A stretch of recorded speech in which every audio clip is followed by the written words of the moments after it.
Сәлеметсіздер ме? Бүгін тікелей эфир. Сіздер ме? Міне, Түлкібас ауылында мен жасы 50-ге келген мамам сурет салып жатыр. Талы жоқ жерлерде.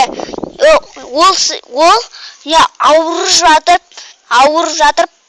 Ол жұмыс істеп жатқан не себеп болды? Сұрап көрейік. Сәлеметсіз бе? Бүгін сіз тікелей эфирдесіз. Жаным, сосын. Айтыңыз, не себеп болды? Сәдик жұмыс істеуімізге? Балам, несін айтайын, себеп көп, өте көп себебім. Қарағандыға баратын ақшам жоқ, кредит төлей көрек, үйдің тамағы бар, бәрі ауыртпалық, бір әкеңе түспесін деп, қасында көмекші болып жүрмін ғой жаным.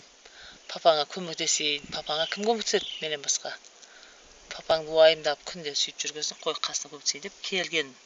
Рахмет, міне уақытыңызды біз үшін бөлгеніңізге. Бірақ өте нашар аудар екен. Маған ұнамады. Мақұл. Рахмет, уақытыңызды бөліп бізге істегеніңізге. Енді біз жасы 50-ден асқан папамызға барайық.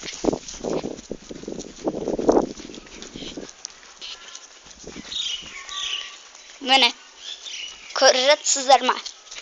Барайық.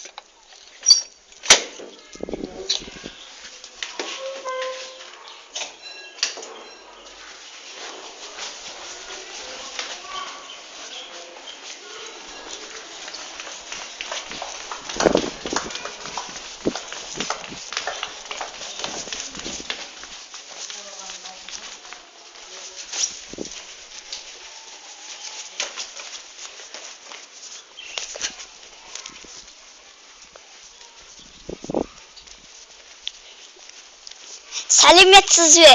Сіз тікелей эфирдесіз. Сізге не себеп болды бұл сәдик істеу үшін? Кредит төлеу керек. Содан соң? Сол басқа не? Тағы қандай жаңалықтарыңыз бар? Сіз тікелей эфирде тұрсыз. Тақылдақ кете қарай. Айтыңызшы. Бұның қолы босамай жатқан кезде. Опта. Сау болыңыздар. Оңтүстік Шымкенттен Түлкібас ауылы.